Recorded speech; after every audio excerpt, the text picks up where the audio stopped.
ఎక్కడైనా ఏ జీవైనా సరే తన బిడ్డల జోలికి వస్తే అస్సలు ఊరుకోదు, కనీసం దగ్గరకు కూడా రానివ్వదు. జంతువులైనా పశు పక్షాదులైనా సరే తమ ప్రాణాలను అడ్డేసి మరీ బిడ్డలను కాపాడుకుంటాయి.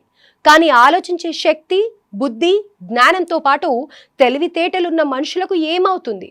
తమ కడుపున పుట్టిన బిడ్డల్ని నిర్దాక్షిణ్యంగా బలి తీసుకుంటున్నారు. అది కూడా స్వయంగా తమ చేతులతో ఆ ప్రాణాలను చిదిమిస్తున్నారు. ఇటీవల కాలంలో పిల్లల్ని చంపడంతో పాటు వాళ్ళు కూడా ఆత్మహత్యకు పాల్పడుతున్నారు. ఇటువంటి సంఘటనలు రోజు రోజుకు పెరిగిపోతుండటం చాలా ఆశ్చర్యానికి గురి చేస్తోంది. సాధారణంగా తమ పిల్లలు కాస్త నలతగా కనిపిస్తేనే కన్నపేగు విలవిల్లలాడిపోతుంది. ఆఖరికి ఆడుకునే సమయంలో పొరపాటున కింద పడి గాయమైతే బిడ్డ కంటే ఆ తల్లిదండ్రులే ఎక్కువగా బాధపడిపోతారు. తమ ఆయుష్ కూడా పోసుకొని నిండు నూరేళ్లు వర్ధిల్లాలని మనస్ఫూర్తిగా కోరుకుంటారు. తల్లిదండ్రులే ఎలాంటి స్వార్థం లేకుండా పిల్లల బాగోగులను కోరుకుంటూ ఉంటారు. ఎలాంటి కష్ట నష్టాలు ఎదురైనా సరే తమ బిడ్డలు మాత్రం ఎలాంటి ఇబ్బంది, ఎలాంటి కష్టం లేకుండా ఎప్పుడూ సంతోషంగా ఉండాలని భావిస్తారు. అలాంటిది ఇటీవల కొందరు తల్లిదండ్రులే కన్న బిడ్డల గొంతులను నులిమేస్తున్నారు. అది కూడా అతి కర్కశంగా పెట్రోల్ పోసి తగలబెడుతున్నారు, లేదా విషం పెట్టి చంపేస్తున్నారు. ఒక్క మాటలో చెప్పాలంటే కర్కశత్వానికి కేర్ ఆఫ్ అడ్రస్ గా మారిపోతున్నారు కొందరు తల్లిదండ్రులు. ఇటీవల హైదరాబాద్ లోని హబ్సిగూడలో 2 పిల్లలను చంపిన దంపతులు ఆ తర్వాత ఆత్మహత్యకు పాల్పడ్డారు. ఆర్థిక ఇబ్బందులు, అనారోగ్య సమస్యలతో కన్నబిడ్డలను కర్కశంగా చంపేసి బలవన్మరణం చెందారు. అంతకుముందు విజయవాడలో ఓ డాక్టర్ అప్పుల బాధ తట్టుకోలేక తల్లి, భార్యతో సహా తన 2 పిల్లల్ని పొట్టన పెట్టుకున్నారు. ఆ తర్వాత తాను బలవంతంగా ప్రాణాలు తీసుకున్నాడు.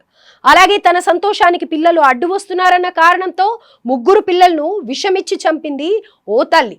ఇక తాజాగా నాగర్ కర్నూలు జిల్లాలోనూ ఇలాంటి దారుణ ఘటనే వెలుగులోకి వచ్చింది.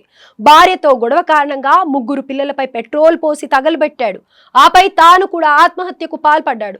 ఇలా 1 కాదు, 2 కాదు, ప్రస్తుతం ఎక్కడ చూసినా ఇదే తరహాలో కన్నబిడ్డలను కాటికి పంపుతున్న సంఘటనలే కనిపిస్తున్నాయి. అపురూపంగా పెంచి పిల్లల భవిష్యత్తుకు బాటలు వేయాల్సిన కన్నవారు కసాయిలాగా మారుతున్నారు. ఆర్థిక ఇబ్బందులని, కష్టాలని, అనారోగ్య సమస్యలని లేదా వివాహేతర సంబంధాలని ఈ విధంగా పలు కారణాల సాకులతో పేగు బంధాన్ని తెంచేసుకుంటున్నారు.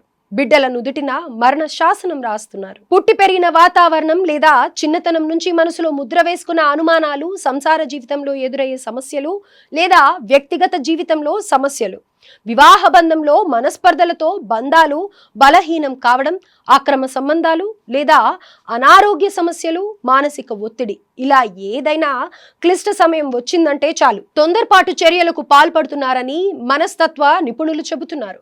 ఒకవేళ తాను లేకపోతే కట్టుకున్న భార్య, పిల్లలు అనాథలుగా మారుతారనే అభిప్రాయంతో మరికొందరు మూకుమ్మిడిగా ప్రాణాలను తీసుకుంటున్నారని అంటున్నారు.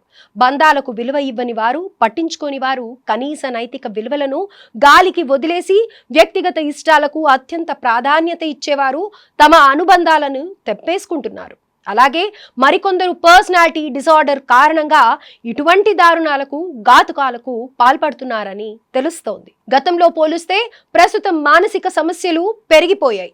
వైరల్ ఫీవర్స్ తరహాలోనే ఇది కూడా ఒక వ్యాధి. దానికి తగిన విధంగా చికిత్స తీసుకోకపోతే అనర్థాలే జరుగుతాయి. మరి సూసైడల్ టెండెన్సీ ఉన్నవారు, తీవ్రమైన ఒత్తిడితో పాటు కుంగుబాటు వంటి మానసిక సమస్యలతో బాధపడేవారు చనిపోవడమే తమ సమస్యలకు పరిష్కారం అని భావిస్తారు. కానీ కుటుంబంలో సమస్యలు, ఆర్థిక సమస్యలు వంటివి చాలా మందికి ఉంటాయి. అలా ఉన్నంత మాత్రాన బిడ్డలను చంపుకోవడం, ఆపై బలవన్మరణం చెందడం ఒక్కటే మార్గం కాదు.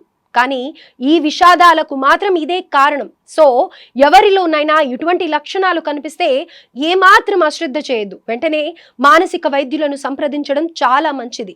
దీని వలన వారి ప్రాణాలతో పాటు వారి కుటుంబ సభ్యుల ప్రాణాలను కాపాడుకునే అవకాశం ఉంటుంది.